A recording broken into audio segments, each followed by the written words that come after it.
Davante Adams is now a free agent and can sign anywhere he pleases. He's been cut by the Jets. He's a veteran. He's on the market. He's going to cost a lot of money wherever he goes. What does he want? Does he want to go to the West Coast? We heard that yesterday. Hearing from Schefter, he wants to go to a place where he can win. Does he want to go somewhere where he also is going to get the ball a lot? I'm assuming that's the case. Kansas City would make a lot of sense. Kansas City, he'd be the true number one there. Rasheed Rice coming back off the knee injury.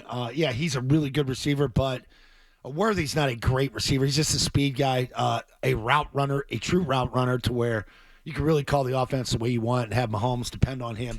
Kansas City makes all the sense in the world for him to go there. Really does. Yesterday was the tag deadline in the NFL. There's some news on that front that we will get into. Free agency now begins 1 week from today. Are you ready? Yes. Are you ready? I'm ready. I just hope they're ready. Are the Patriots ready? Patriots ready. That's really the question. When it comes to the odds for the Patriots and Davante Adams, they are currently 6th in the odds to land Davante Adams. Yeah. If he wants to go to a winner, is New England going to be considered a winner by any player this offseason? No. If winning is the priority, how do you land the player? It's a good point. I mean, it is. I don't think that they have the. Then why did he go to Jets? Because he went there with Aaron Rodgers. Then he just want to go where Aaron Rodgers. Wait a second. They were going and supposed to be good at when he chose them. Yeah. Well, they weren't. They weren't. It did not work out. It failed spectacularly. Yeah, it sure did. I mean, that was a massive failure. But he thought he was going to a team that was about to turn it around. Yeah. They have his guy. He didn't think they were going to stink. He thought he was going to get fed multiple balls by Aaron Rodgers. Yeah. Also, he went to what he thought would be a better situation than the one that he was in. Didn't he? Yeah. The Raiders situation was bad. He went to one that he thought could be better. And he probably knew that no matter where he went, he was going to get cut this offseason, which is what ended up happening. So I don't blame him for that. And he was looking for a better situation. I think he left Green Bay thinking the Raiders situation was going to be a good one. He's chosen poorly, that's for sure. He should probably stop, chasing quarterbacks. First it was Derek Carr, then it was to go back with Aaron Rodgers. Now I think he should just choose an excellent quarterback and a good team, if that is his priority. Yeah. But I think this is a story that goes beyond Davante Adams, and that is if there are veterans on the market this offseason that want to win, how do the Patriots convince them otherwise? We're going to pay you more money. That's the only way. Period. You can't guarantee wins. And are they the type of team that does that? We'll see. They haven't been, no. The answer is they haven't been. Not been, no. Yeah, they historically have not been. Correct. I want to know, I was thinking about this yesterday as we approach this free agency. Is Mike Vrabel, as Patriots head coach, a good fit for ownership? Because he will be more accepting of their ways because of his history with the organization than other head coaches. Let's say they hire Ben Johnson. Does Ben Johnson come to the Patriots and say, oh, no, I get it. We don't want to pay very top dollar. No, we want to get good deals on players. I wonder that. And Mike Vrabel had his battles with this team on contract matters. Sure did. And had a battle. That's my saving. I was going to bring that up. Is the NFLPA. I was going to bring that up as that's my saving grace there, and then going elsewhere to see how it's done, to see what happens when you lose a guy like an A.J. Brown and what it does to another team, and just all the little cracks that he would get from Bill on some of the issues back here that I don't want it to be like that anymore. If I come back, I'm not running it like Bill.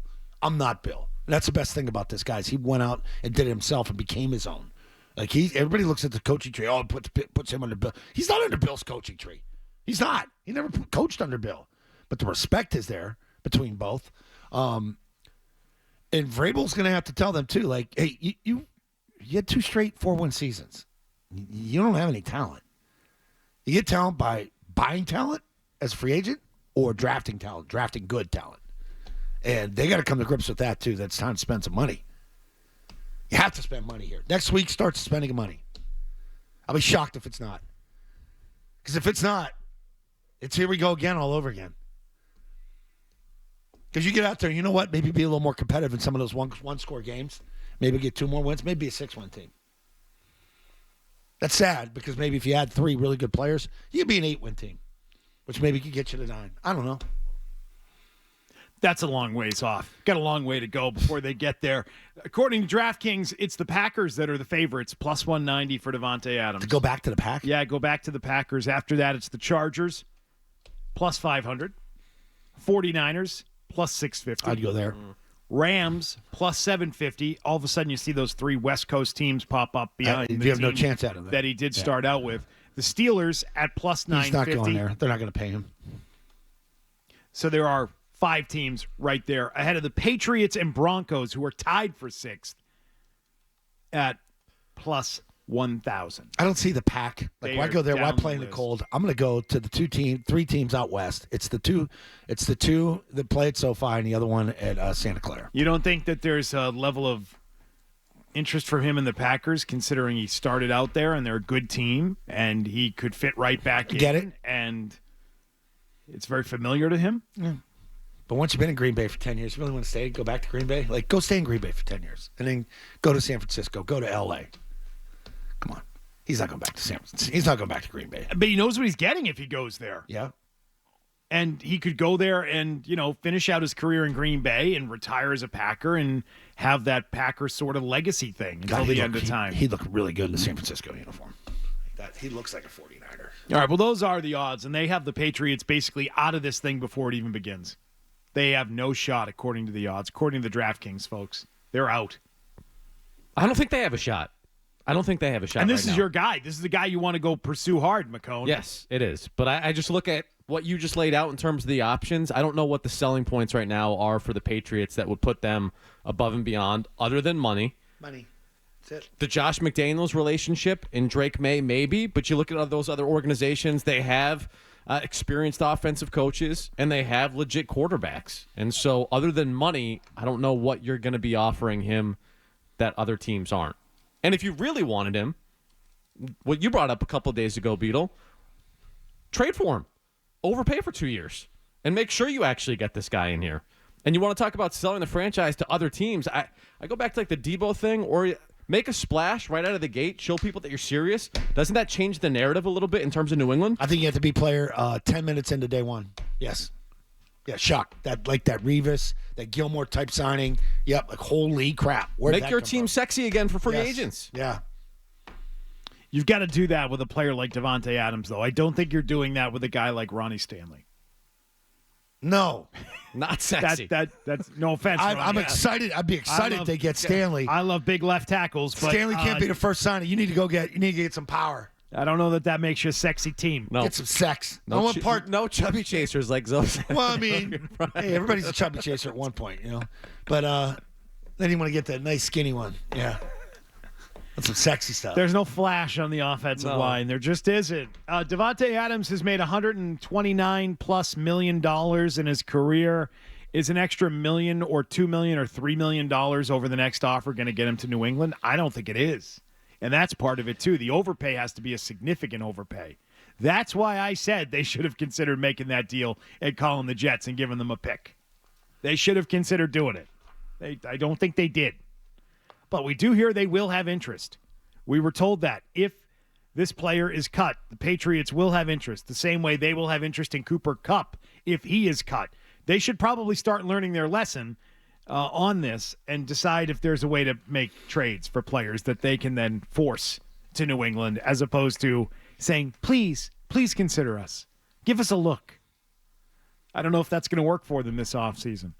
Beyond that, would there be trouble if you were able to pull off an upset as the Patriots and land Davante Adams? Would that be an issue for the locker room? I don't think so, but it's a thought that some people have. We'll get into it coming up next. And your thoughts.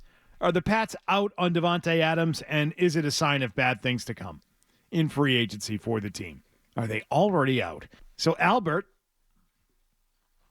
was saying that he would, could be selfish at times. Mm-hmm. And it sounds to me like he's just in that category of high-maintenance receiver. I mean, there's a million of those in this league. Best receivers in the league are that. Yeah. Like, that's what it is, Is it a bad look? What do you think, Tyreek Hill isn't like that? Is it a bad look if Davante Adams is your highest paid player on your team? If they were to bring in Davante Adams, we're here? Is it an issue that the New England Patriots are paying a player that to build off something else that I was hearing yesterday. Great job by Felger Mass covering all the reasons the receivers won't come to New England, and none of them seem to be money. There's all these other things like Deebo Samuel out of shape. Right? That's why you couldn't bring Deebo Samuel in as a big offseason acquisition, because how can you set culture and tone with a guy who's coming in not fully committed in the offseason? Whereas with this guy, it's, he's deep, he's high maintenance. He can be selfish. Do you want to have him being your highest paid player in your locker room? Yes, I do. Quite frankly, yep. I don't think it's that big of a problem. To think it would affect this locker room would have to be a stupid comment, really, because Tom Brady's not here, Rob Gronkowski's not here, Dante Hightower isn't here, Vince Wilfork's not here. So who in the locker room are you going to offend by bringing this guy in? And if Davante Adams walked through this locker room, you know what it would be? There'd be two lines of, oh, thank you. Hey, can I have your jersey after practice? Could you sign it for me, please? Yeah, we'll bring you in and make you the highest paid, because there's no threat. Who are you going to offend here? Jelani Tavai? Dietrich Wise? The highest paid player on the roster is Michael Wenu. What are we talking about? DeMontre People Jacobs? are looking around going, hey, Michael Wenu's our highest paid player. We suck. That's the culture right now. We don't have good players. I would ask the question, who in the locker room would be offended that he's the highest paid player because of culture? You have no culture. You don't have culture. You need to buy culture. You would start buying it that way. Again, and if you're trying to establish somebody new, is this the guy you want to have be the highest paid guy in your locker room? Yes, I do. Yes, I do. It's so true. When your guard is the highest paid player in the room, there's a problem, guys. Yeah, 8 years ago, that would have been a problem. Absolutely, 100%. And Belichick was here. Especially Vrabel's big thing at the press conference is we're going to strip down the entitlement. Okay. Yes. No one's going to be entitled. Let's bring this guy in. Let him be the only one who's entitled. Yep, there you go. Because he deserves it. Good point, T-Bone. First one in a while. Nice one. No, it's true. Who is he going to offend? Kendrick Bourne. Do you know why Davante Adams makes what he makes? Because he's Davante Adams and you're Kendrick Bourne. Well, don't forget, you do have the guy with the best hands in the league. He might be offended. Who is it that's going to be pissed that you're at all worried about? Who is in that room that is going to be a problem because you've decided to pay Davante Adams? You don't want to set that. You don't want to send that message that being awesome gets you paid.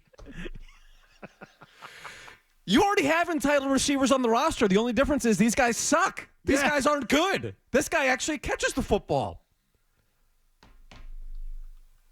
Yes, I do. I want him to be the highest paid guy in the room. That'd be wonderful. That would be great news. That would be a step forward for the New England Patriots. Yep. Do you know how big of a schmenzer you would have if you're like Drake May and like you out there the first OTA and like you've got Davante Adams to throw to, and you just start warming up on little quick outs and slants and just throwing the ball and not hearing it caught because it'd be like not this.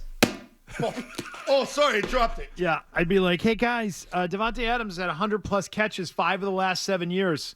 He had 85 last year. Anybody in here have 85 catches? No. Okay. Did the whole group in total makes make a lot 85, of money? Right? He makes I a don't lot think of the money. whole group got 85. I'm sorry, guys. Guys who produce get paid. Yeah. That's kind of the way it goes. Sorry. Yeah. You can bank on him having 1,000 yards pretty much every year. Yeah, that's kind of why he gets paid, fellas. Sorry.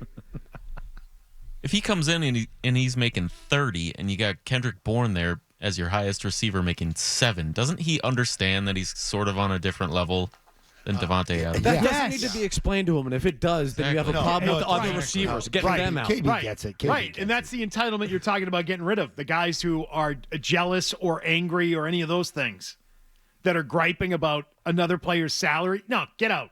Get out. You're gone. Yeah, no, that would be bad. Look at the routes he runs. Look at his feet. Watch his feet. Like if I were to say, everybody watches a guy catch a ball. Watch the freaking feet. Watch the feet and hips.